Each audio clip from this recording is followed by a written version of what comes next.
bagi Bapak Ibu yang terkasih. Di time for Bible. Dalam nama Bapa, Putra, dan Roh Kudus.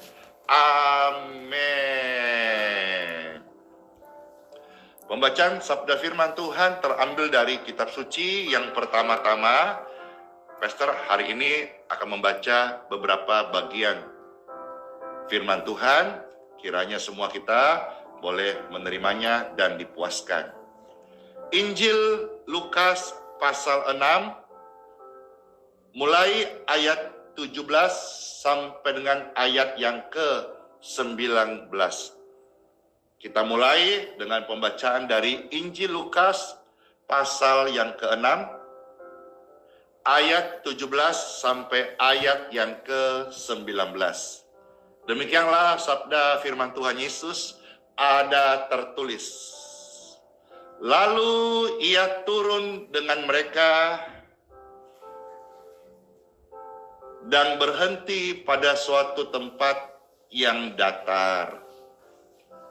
Di situ berkumpul sejumlah besar dari murid-muridnya dan banyak orang lain yang datang dari seluruh daerah Yudea, Yerusalem, dan daerah pantai Tirus dan Sidon. Ayat 18. Mereka ini datang untuk mendengarkan firman keselamatan, firman sorga, Injil kabar baik, dan untuk disembuhkan dari penyakit mereka. Dari sejak zaman dulu sampai zaman Yesus Kristus 2000 tahun yang lalu. Dan sampai hari ini, begitu banyak orang yang merindukan mendengarkan Injil dan juga disembuhkan dari penyakit mereka. Penyakit mereka itu kenapa? Dikatakan selanjutnya, mereka dirasuk oleh roh-roh jahat. Roh jahat itu apa? Dia menentang firman Tuhan. Roh jahat itu apa? Kegelapan. Menuju kemana jalan roh jahat itu? Kebinasaan. Apa yang dia buat kepada manusia, ciptaan Tuhan yang dikasihi oleh Tuhan ini. Yang Tuhan kasihi, Tuhan mau mati untuk menebus jiwa manusia ini. Sementara setan merancangkan, mengingini manusia sengsara, binasa, sakit, susah, dan menderita. Ini membutuhkan kuasa Yesus, kuasa terang, kuasa yang benar, kuasa dari sorga untuk menghalau niat jahat daripada setan untuk manusia. Maka Yesus datang untuk melepaskan manusia dari dosa dan membawa keselamatan jiwa mereka kembali ke sorga. Dan semua penghalang, tipu muslihat, pencuri, pembunuh, pembinasa, itu akan dihancurkan dengan terang yang ajaib. Di mana ada terang, kegelapan itu otomatis sirna. Segala tipu muslihat iblis adalah kegelapan. Di mana ada cahaya Kristus, di situ kegelapan sirna. Hari ini Yesus Kristus Tuhanku sudah bertahta di sorga kembali. Tapi kuasanya dia curahkan lewat berita Injil disampaikan dan lewat hamba-hamba Tuhan yang hidup, yang percaya kepadanya, yang tidak bimbang oleh perkataan firman Tuhan, diberikan kuasa untuk mengusir setan-setan yang membuat manusia itu dirasuk, sakit, dan menderita. Dan Bible mencatat ketika Yesus mendoakan, melayani, menjamah mereka, ada kuasa yang keluar sehingga setiap penyakit ataupun keadaan buruk pada orang-orang banyak itu, oleh karena dirasuk roh jahat, mereka beroleh kesembuhan. Puji Tuhan, Bapak Ibu sekalian, kesembuhan dari Tuhan sesuatu hal yang sangat dirindukan oleh orang banyak. Saya percaya dan saya bersaksi bahwa masuk tahun 2025 ini, kesembuhan ilahi masih banyak, masih ada, masih terjadi. Saya menyaksikan, saya mengalami. Sebentar saya akan membacakan dari pesaksi-pesaksi bagaimana mereka mengalami namanya kesembuhan ilahi. Baik lewat live streaming, puji Tuhan, setiap hari kami hadir melayani. Siapa saja setelah berita firman disampaikan, kalau engkau percaya kesembuhan ilahi, engkau percaya kasih Tuhan sanggup menyelamatkan engkau, angkat tanganmu sebentar saat kita menyampaikan doa-doa. Dan banyak di antara mereka yang beroleh kesembuhan. Dan sebentar saya saksikan. Demikian pun juga tempat-tempat kebaktian di mana ada kebaktian untuk kemuliaan Tuhan. Siapapun yang membawakan, tidak harus Andi Simon ini. Siapapun hamba Tuhan yang hidupnya percaya kepada kuasa Tuhan, benar, yakin, tidak mendua hati, tidak bimbang, tidak pakai logika. Kadang-kadang logika itu akan mengkungkun kuasa Tuhan. Dia akan mengukur kuasa Tuhan dengan otaknya yang kecil, padahal kuasa Tuhan lebih luas daripada samudra. Apalagi kalau otak kecil diumpamakan air satu gayung saja, mana bisa untuk menampung namanya satu sungai. Itulah tentang kuasa Tuhan yang tidak pernah bisa kita tampung atau ukur dengan logika kita. Saya mau saksi banyak sekali, tapi saudara sebagian masih tahu dari video-video perjalanan iman, bagaimana keadaan kita melayani. Betul-betul itu sebuah road to miracle, perjalanan mujizat Tuhan, menghidupkan buku kisah para rasul, dan hari ini begitu banyak orang-orang yang melihat bahwa Tuhan Yesus, Tuhan yang menyelamatkan saya adalah Tuhan yang penuh kasih, Tuhan yang baik, Tuhan yang real, Tuhan yang hidup, Tuhan yang nyata, Tuhan yang benar, Tuhan yang mengasihi saudara. Apapun keadaanmu sekarang, sakitkah, berdosakah, jatuhkah, engkau sedang dalam lembah kekelamankah, dengarkan berita Injil ini. Yesus Kristus datang untuk menyelamatkanmu. Oleh karena kasih, engkau akan dibenarkan saat percaya, bukan oleh karena perbuatan baikmu, tetapi oleh karena iman. Disering katakan only by faith. Oleh karena iman. Datanglah pada Tuhan Yesus, percayalah padanya. Engkau ketika nanti meninggal dunia tidak dibuang ke api neraka, tapi engkau dijadikan milik pusakanya, ahli waris surga, dan diam di rumah Bapa kekal selama-lamanya. Yang namanya manusia pasti akan tinggalkan dunia ini, karena dunia ini hanyalah sementara. Kita mungkin melihat kekekalan hanya fata morgana, tapi satu hari yang fata morgana itu menjadi nyata, dan dunia yang kita alami ini, hari ini kita hidupin, akan menjadi sisa dan kenangan. Oleh sebab itu Bapak Ibu terkasih, kita melihat yang saya mau tekankan satu sebelum saya selesai lagi adalah roh jahat itu bikin susah, bikin sakit, bikin hidup tidak tenang. Bagi saudara-saudara sekalian, ini saya sampaikan sekaligus juga menjadi undangan. Apabila engkau sudah menerima Tuhan Yesus, atau engkau yang sudah bergereja dimanapun, di kota di mana engkau bergereja, setia ibadah di sana, ya. Namun di sini saya berikan satu informasi, kalau ini adalah undangan, ya puji Tuhan, biarlah ini menjadi sebuah panggilan hati. Apakah undangan ini? Begini, saya menemukan di lapangan banyak di antara orang yang mengaku sudah Kristen, tetapi masih hidup pada percaya sihir, mantra, jampi-jampi, benda-benda, jimat-jimat yang dibilang itu opo-opo atau benda-benda pusaka yang sebetulnya itu menjadi pemicu tinggalnya kegelapan di dalam hidupmu.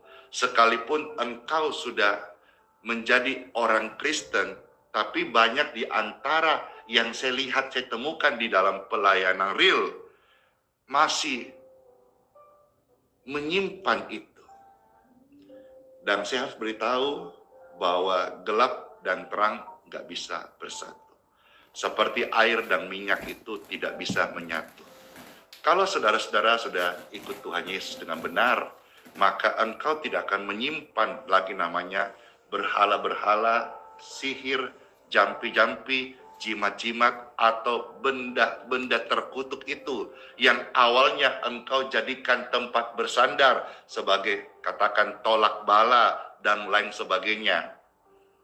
Tapi masih tinggal yang sifatnya barang-barang pusaka. Itu bukan barang pusaka biasa, itu ada isiannya, dan isian itu bisa menjadi tempat di mana bersarang roh-roh kegelapan yang membuat hidupmu tidak tenang. Ya. Nah, undangannya adalah kalau saudara-saudara semisal di Balikpapan dan sekitarnya hari Minggu nanti tanggal 5 itu ada kebaktian yang dimana pastor ini melayani kembali di Balikpapan, ya, disertai juga dengan doa berkat. Saya sudah katakan sepanjang minggu saya bergumul. Awal tahun ini ibadah perdana pastor pimpin di Balikpapan, ya. Saya bergumul, Tuhan, berikan belas kasih dan urapan. Ketika saya tumpangkan tangan, setiap orang, setiap tamu, setiap jiwa itu mereka diberkati sepanjang tahun ini, termasuk berkat sehat. Lalu disampaikan lewat firman kita baca sebentar setelah ini, mereka harus juga kalau masih ada berhala, jampi-jampi, sihir, jimat-jimat, mereka juga harus mau serahkan. Maka undangannya adalah ini.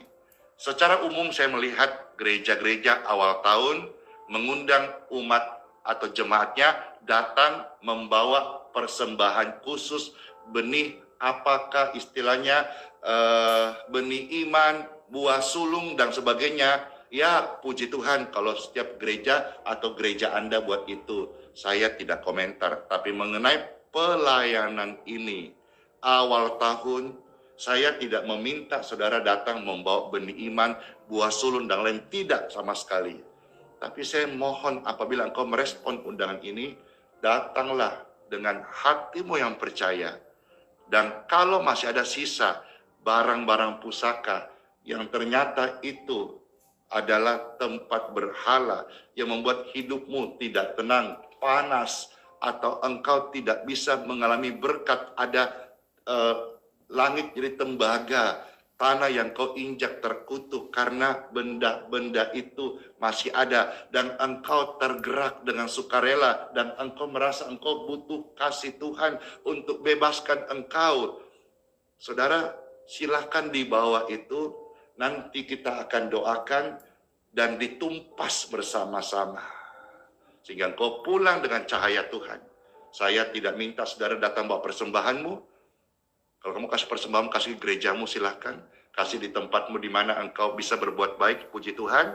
Kalau jadi benih untuk fakir, miskin, janda, orang di penjara, orang sakit, puji syukur yang membutuhkan. Tapi kalau kau mau datang hari Minggu di tempat di mana pastor melayani, bawalah hatimu dengan percaya kepada perkataan firman Tuhan. Dan kalau ada barang-barang yang masih sifatnya itu jimat-jimat atau bekas sisa peninggalan almarhum suami, ataukah dari peninggalan warisan nenek moyang yang engkau tahu itu salah tapi engkau bingung mau buat apa, boleh saudara-saudara bawa data, nanti kita akan doakan dan tumpas. Engkau mungkin berkata, pastor saya bisa tumpas sendiri, bakar sendiri, buang sendiri, kubur sendiri, bisa. kalau engkau bisa mendoakannya lebih dulu.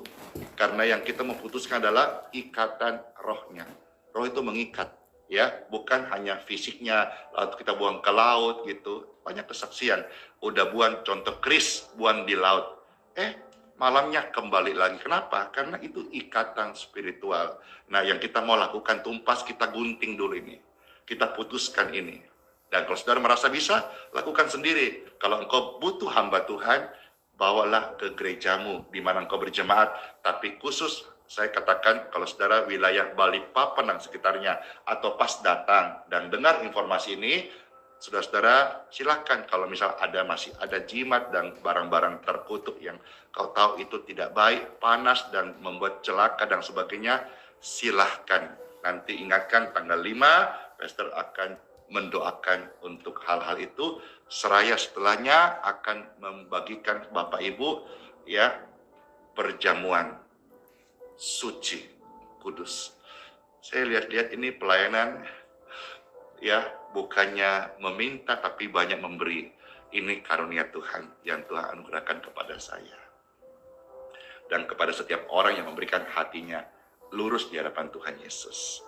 Perihal hal ini kita mau lihat sama-sama kitab Yesaya 47 ayat 8 sampai dengan ayat yang ke-12.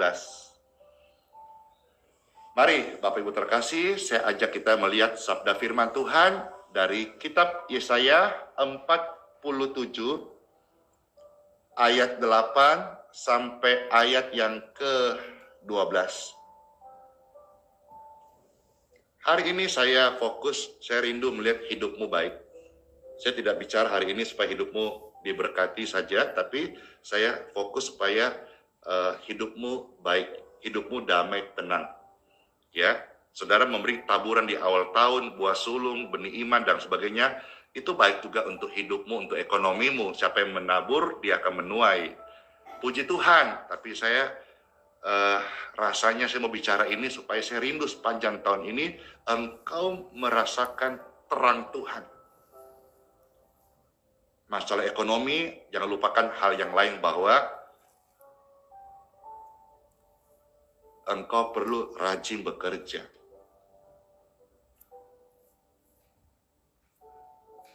Kalau hanya doa dan berkat itu datang dengan sendirinya, rasanya hamba Tuhan pendoa paling kaya lah mereka. Tapi nyatanya hari ini banyak hamba Tuhan pendoa juga pas-pasan toh. Kenapa? Karena hukum ekonomi sudah ada prinsip-prinsipnya. Kalau kamu malas, kau tidak ada uang. Orang yang tidak bekerja tidak akan makan. Ada prinsip-prinsipnya. Memang doa itu bisa mendatangkan berkat Tuhan. Tapi prinsip-prinsip ekonomi sudah ada namanya aturannya gitu ya. Jadi jangan saudara berpikir dengan saudara memberi persembahan, lalu saudara akan tanpa buat apa-apa, lalu dapat 100 kali lipat gitu. Ya, coba kita pikirkan kembali. Kalau itu sampai terjadi, rasanya hamba Tuhan atau pemberita firman yang hari-hari ngomong gitu, dia pasti udah kaya raya, betul nggak? Karena dia praktekkan prinsip itu. Harusnya, tapi nyatanya kan tidak. Banyak hamba Tuhan yang bergumul untuk membangun pelayanan butuh dana. Tapi dia ucapkan itu. Supaya apa? Dia mengajak orang. Jangan sampai dia hanya fokus tentang benih, dia lupa menyampaikan bahwa setiap jiwa perlu dilepaskan dari belenggu-belenggu roh, jampi-jampi, sihir, dan lain-lain. Yesaya 47 ayat 8 sampai 12. Ada tertulis firman Tuhan Yesus. Oleh sebab itu, dengarlah ini, hai orang yang hidup bermanja-manja, yang duduk-duduk dengan tenang, yang berkata dalam hatimu, tiada lagi yang lain di sampingku. Aku tidak akan jadi janda, dan aku tidak akan menjadi punah. Ayat yang ke-9. Kedua hal itu akan menimpa engkau dalam sekejap mata, pada satu hari juga. Kepunahan dan kejandaan dengan sepenuhnya akan menimpa engkau sekalipun banyak sihirmu dan sangat kuat mantramu. Mereka pikir mereka bisa hidup selamanya, tidak menjanda, tidak punah, karena punya mantra, jampi, opo-opo, sihir, ilmu. Seperti ada orang yang katakanlah, konon dikatakan kebal. Saya sudah melayani banyak orang-orang yang seperti ini. Sudah meninggal. Setelah kita doakan. Sebelumnya tidak meninggal, tapi tersiksa. Tersiksa. Karena ilmu mantra itu menyiksa dia. Ketika kita doakan, in Jesus name, free. Dan darah Yesus, ampuni. Bebaskan tubuh jiwa rohmu. Lepas dia pergi dalam senyuman. Jadi nggak ada yang abadi di dunia ini. Hanya Tuhan saja yang kekal.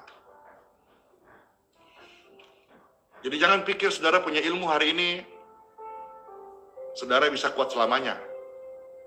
Ilmu itu ada.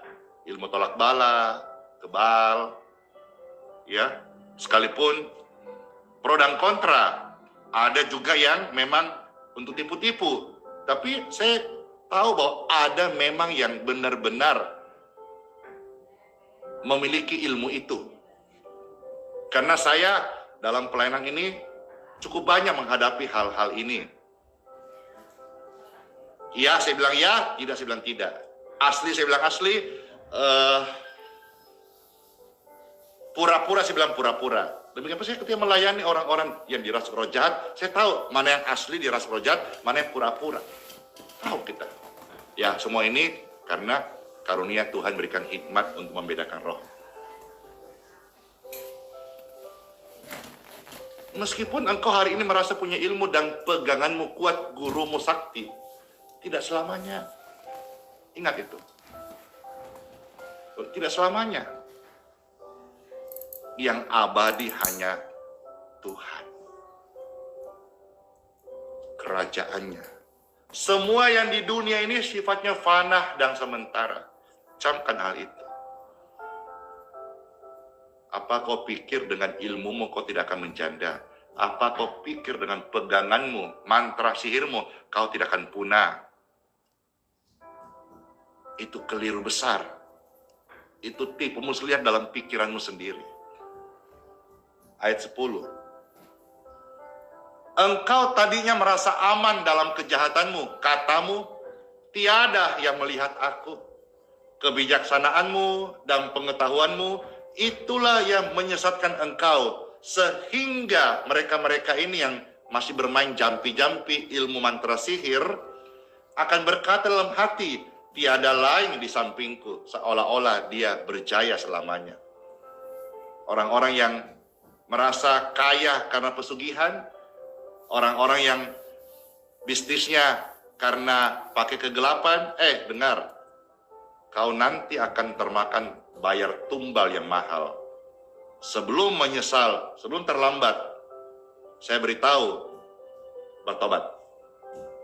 Ya, karena kutuk di dunia harus dibayar dan akan berjalan. Kecuali kau datang sama Yesus. Yesus yang patahkan kutuk itu dengan darahnya. Camkan hal ini. Ayat 11. Kalau engkau nggak bertobat, kata firman Tuhan, ingatkan kita semuanya, malapetaka akan menimpa engkau. Engkau tidak tahu lagi mempergunakan jampimu terhadapnya. Jampi-jampi, opo-opo, sihir, mantra, teluh, tenung, roh-roh itu. Tiba-tiba blank, tiba-tiba lupa ingatan, tiba-tiba amnesia, tiba-tiba langsung kayak orang blow on gitu. Yang merasa punya jampi-jampi, mantra-mantra, hilang semuanya. Setelahnya, bencana akan jatuh atasmu. Engkau tidak sanggup menampiknya, dengan mempersembahkan korbankah, kebinasaan akan menimpa mereka sekonyong-konyong yang tidak terduga oleh mereka. Kebinasaan akan menimpa orang-orang yang tetap hidup dalam sihir mantra dan jampi-jampi. Ayat 12. Bertahan sajalah dengan segala mantramu. Mau keras hati, mau keras-keras sama Tuhan. Emang bisa menang? Nggak bakalan. Bertahan saja dengan mantramu dan sihirmu yang banyak itu, yang telah kau repotkan dari sejak kecilmu. Mungkin ada orang-orang yang sudah dari kecil, baik dia dilatih, belajar, kesaksian, Daud Tony, ya, kenalan saya, kami berapa puluh tahun lalu dekat, dan hari ini juga kadang ada chat WA. Beliau ini dari kecil, dari mbahnya sudah dilatih, karena pengakuannya itu dukun sakti gitu. Dan dia sejak kecil, belasan tahun sudah diajar ini, semedi dan sebagainya. Dari kecil. Tapi puji Tuhan. Ya, ilmu-ilmu itu putus. Ketika dia bertemu hamba Tuhan, Pendeta Gilbert Moindom, ya, mendoakan, dan ilmu itu putus. Dan puji Tuhan, dia nggak melawan. Kalau dia melawan, dia mati. Tapi sekarang dia memberi diri untuk menjadi penginjil dan hamba Tuhan dan pendoa bagi banyak orang-orang dan melepaskan banyak jiwa dari belenggu timus lihat iblis. Banyak diajar sejak kecil. Mungkin mereka merasa dapat mendatangkan bantuan, tapi dengar, semua itu akan menimbulkan ketakutan. Puji Tuhan Bapak Ibu sekalian, ya, itu tadi sedikit mengingatkan kita, kalau saudara masih pegang opo-opo, jampi-jampi, mantra, ilmu, jimat, ya, serahkan.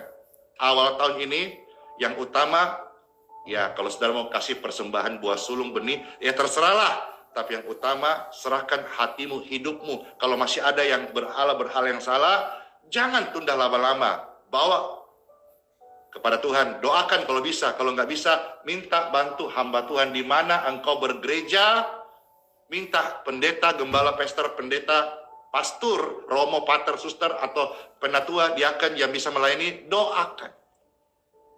Puji Tuhan Bapak Ibu sekalian, ya. Sehingga saya punya sebuah kerinduan, passion dalam hal ini.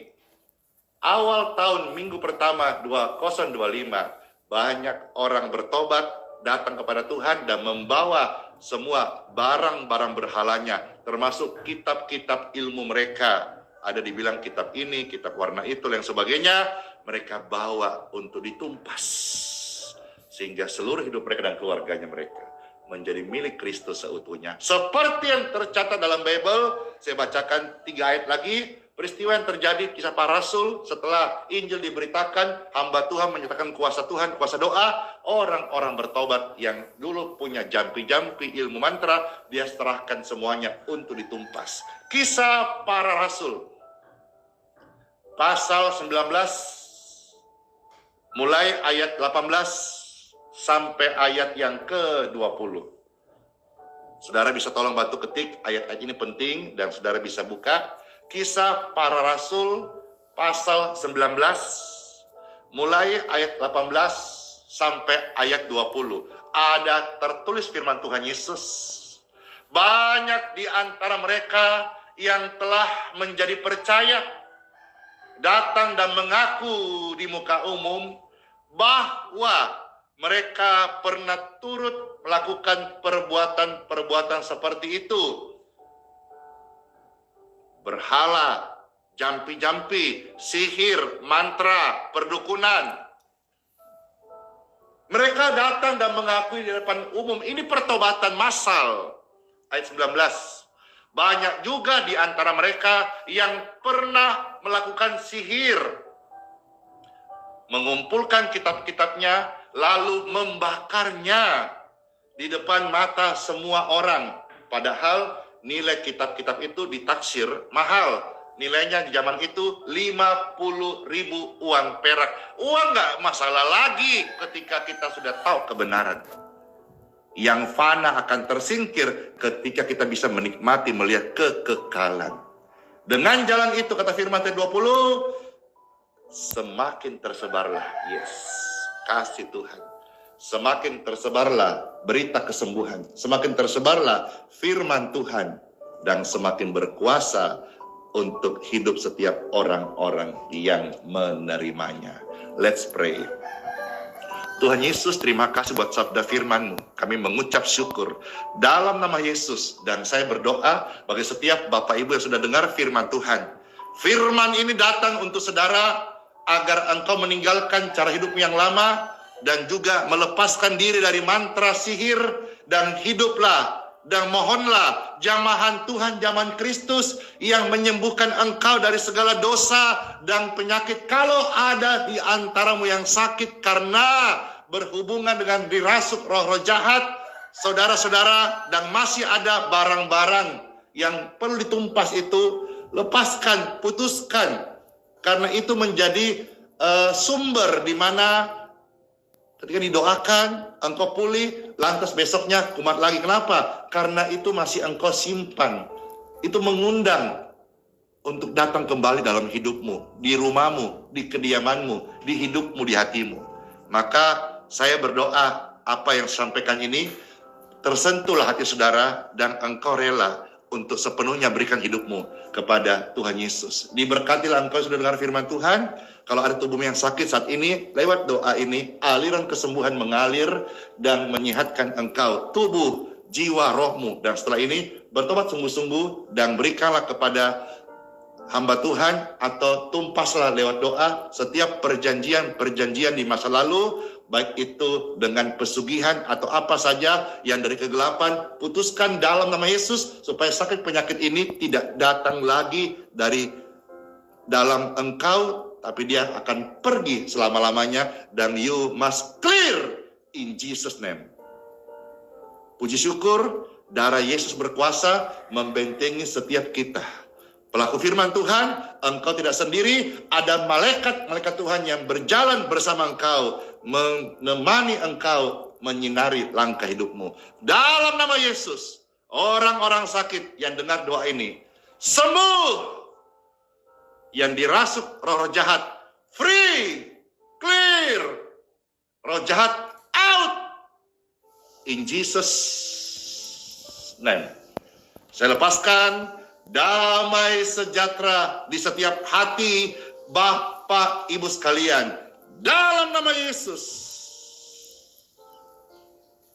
Damai sejahtera mengalir dalam setiap hati Anda saat ini. Dalam nama Yesus. Tuhan, terima kasih buat kuasa-Mu yang bekerja melepaskan setiap jiwa ini dari belenggu muslihat iblis, dan mereka menjadi milik Tuhan. Siapa yang sungguh dalam nama Tuhan Yesus, mereka akan peroleh hidup yang baru. Dan setiap apa yang Tuhan janjikan dari ayat-ayat suci firman Tuhan, ini menjadi ahli waris mereka, hak mereka, hidup mereka, demi nama Yesus. Soli Deo Gloria. Segala kemuliaan bagi Tuhan tempat yang tinggi. Terima kasih Tuhan Yesus.